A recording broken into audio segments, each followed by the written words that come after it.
What's up everyone, this is Global Cuts and thank you for tuning in to 5150 Cuts. Make sure to follow up with us because we'll be uploading videos every week. Like, subscribe, share, and comment. Thank you guys. Today I'll be teaching you guys how to do a creative haircut. It'll be a frohawk comb over with a hard part. I'm starting off the haircut with my WAHL detailer. That's my first guideline. You could also use the T-outliner if you wish. The key is to get rid of all the hairs as low as possible to have it prepared for the shave, which will be the next step. You could also work from bottom up or up down, whichever you like.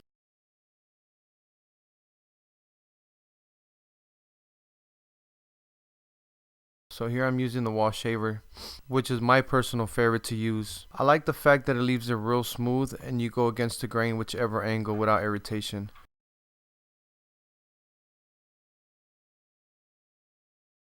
Now here I have the 5 WAHL star, which I moved it up to the 0 close lever. As you see, my guidelines are like ½ an inch wide, and just follow up with the bottom shave guideline. However you shave your guideline is how you pretty much have to follow your next guide on top above.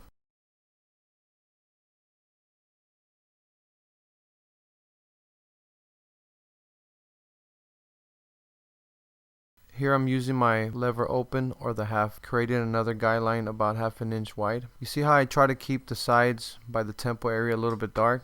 That's going to pretty much give it the burst effect. And make sure your guidelines are not too open or too close.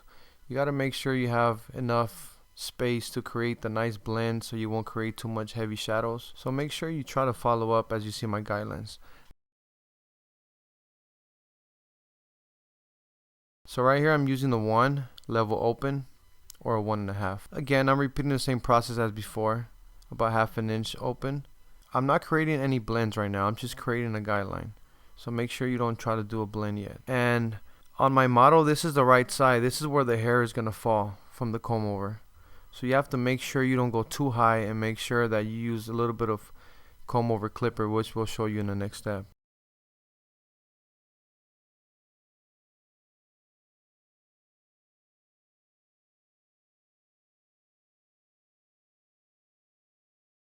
Here's my last guideline. This is a 2 open. The reason why I say my last guideline is because I like to use a clipper over comb on top of my 2 open. I don't like to use the 3 on number 4 or number 5, for example. So just pay attention how here I'm kind of flickering off the long hairs, kind of preparing it for my clipper over comb. And we're going to move on to the next section. As you guys can see, the hard part is already growing from the previous haircut. Kind of follow up the shape that you see already on the screen. So here I'm using again the WAHL detailer. Symmetrical. Whatever you do on one side, you do to the other.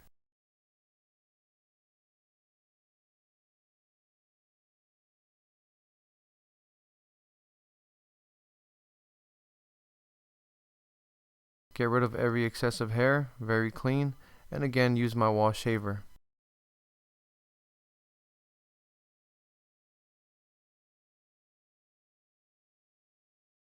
Back at it, we're using the 0, which is the close lever, ½ an inch, going all the way around. Here's where you got to be a little bit more careful, because as you see my hard part, you don't want to go over that hard part. You want to keep it a little bit dark or basically underneath the hard part.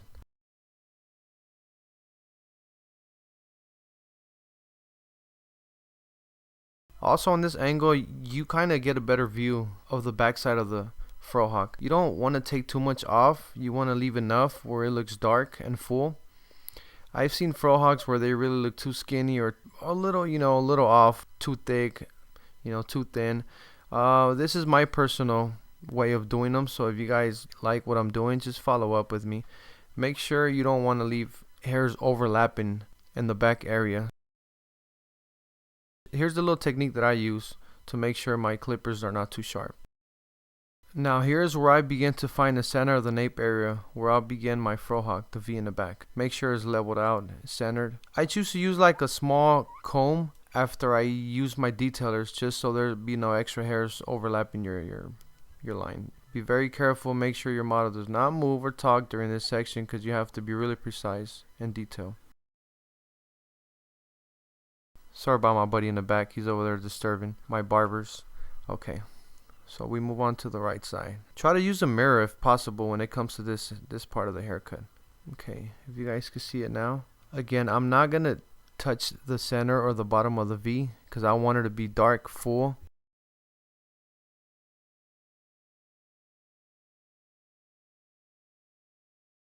And I'm using my electric shaver here, every angle if possible, because the hairs grow in every direction usually in clients.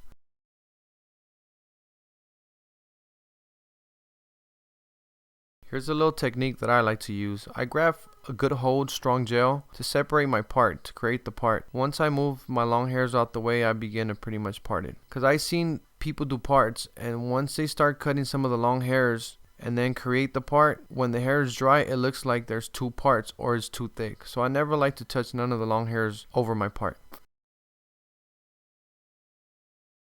Okay, now so here I'm working on my edge up. Make sure you want to do it as natural as possible. Don't give them pushbacks, you know, because all that is going to be green in a couple days.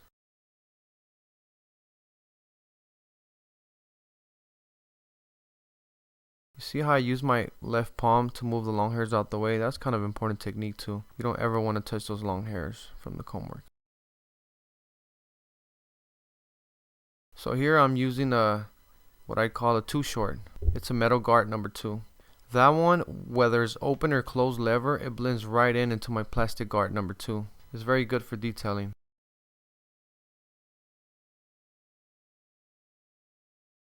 Now make sure I brush every time after I cut, just to work clean. And I'm working on my lever, working to my closed lever. Also work on your hand maneuvers, tilting the clippers, light pressure, heavy pressure, different angles. Have in mind that whenever I switch clips, I start from open, work my way down to the middle, to the closed. That's very important.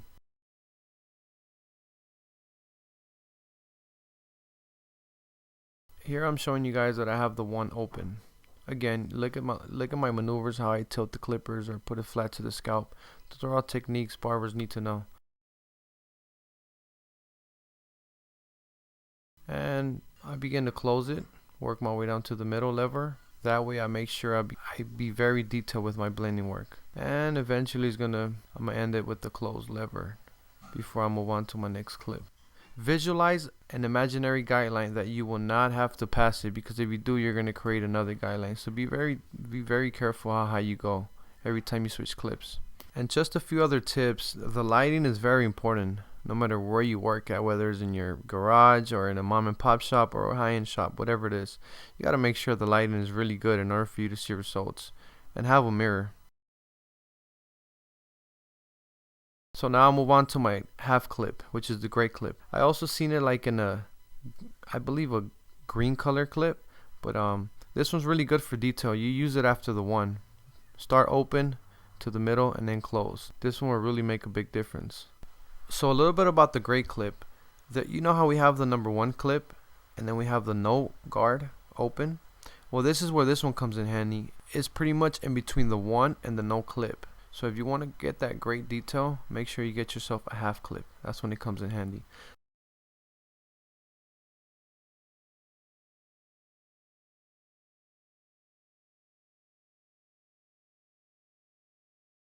So here I already took off the clip. Now I'm using a no guard open, which is very lightly. A few hairs are going to be coming off, but you're going to see the difference. I might be using a lot of clips in this haircut, but it's very important for you to get that right blend.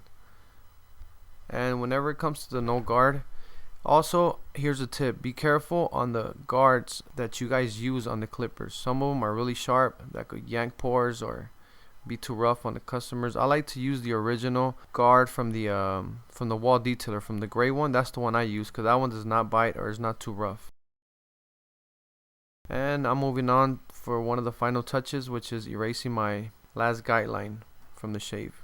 Usually, sometimes I see a lot of barbers complain that they can't get rid of the shave line, which would be the last one. This is when this technique comes in handy. I flip my WAHL detailer upside down, stretch the skin, and begin to use it lightly. You see the maneuvers I'm using? That I don't know if anyone done it before, but I've been doing this for years.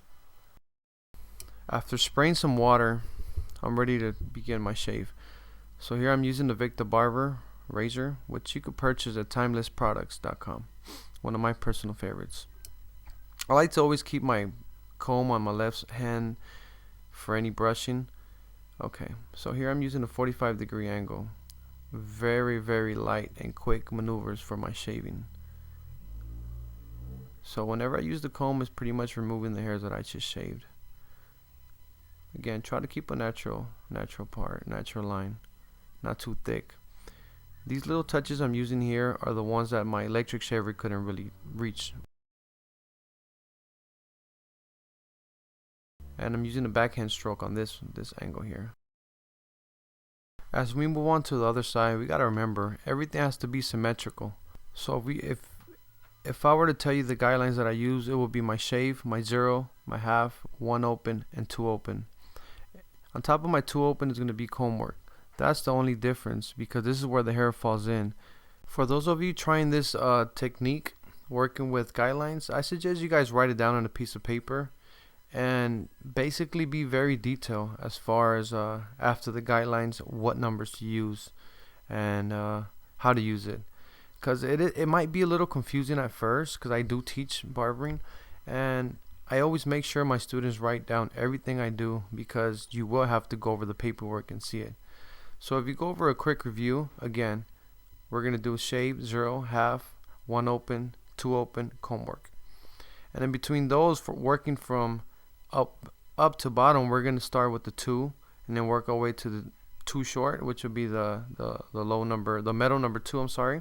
1 open, 1 close, half guard open, half guard close, no guard open to close, and then we'll end it up with the 00 or the detailer. So again, you know, rewind the clip if you have to take notes, because you will more than likely need a paper to guide you. Follow up with your notes. And I'm gonna finish my my last step here by doing the little technique I like to use when I flip over my clippers.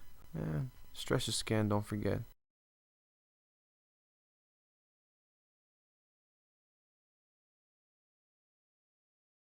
So here is basically where the area where it comes in handy when is the clippers over comb. So when I mean clippers over comb, I'm pretty much replacing the number 2, the number 3, the number 4, etc. Learn how to use the comb work in different angles. Practice at home if you have to. I know sometimes it could be a little weird working on some angles, but you know, it's all in the practice. Let's give it the natural look here. Make sure you don't want to take off too much at every stroke.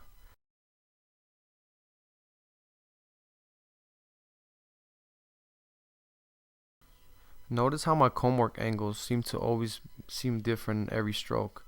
And again, you know, you might start off taking off a little bit. Once you become more and more confident, you could take off more with the clipper over comb. It's always better to be safe. If you guys are new with the clipper over comb, you could also use a guard. Put the wand just to be more safe. And for those of you with more experience, you could even use clippers over comb with the closed lever. I like to use the open, which is the half. I have a little bit more control. You don't cut too much, you don't cut too little. And here I'm using the Johnny B, the flat comb, the flat top comb, I'm sorry, which is my personal favorite to use.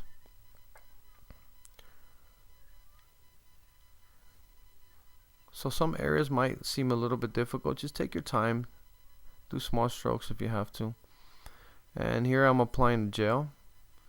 And the reason why I'm applying gel already is to basically remove the hairs from the front, from the forehead. I don't want to ever cut into those. You see how there's a few hairs kind of like growing the opposite direction?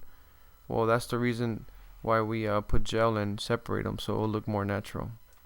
Because either way, those hairs that I'm cutting right now are not going to ever go back, because they just grow the opposite direction. So I got to make sure how the natural hair grows, and then that's where I'll take it with my next step by putting on the gel.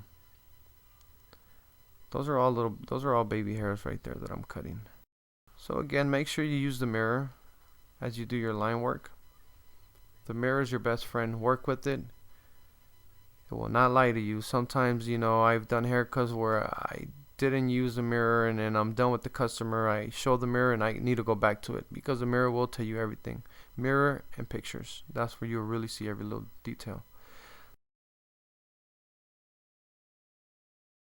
So here is a little backhand stroke that I like to use. It takes a lot of practice to use this technique, you guys. So be very careful when you guys work by using this technique. Make sure he's lather at all times. You know, if you work real slow, make sure you relather. It's your personal option to use water or clear shaving gel, etc. I like to use the clear shaving gel, my personal favorite. You could easily relubricate, add a little bit of water, and you'll be good. And then move on to the other side. Same process, same technique. On the hard parts, usually some customers like it real natural, real thin. Some of them like it from thick to thin. Those are all personal options. Alright you guys, so anything after this, you could apply pomade or you could just leave them how it is with just the hair gel. It depends on the product you guys use, you know. So thank you guys for tuning in. Make sure to follow up with us. 5150 cuts. Make sure to like, subscribe, comment. Any questions, feel free. We'll get back to you guys. And thank you again. Follow at Global Cuts.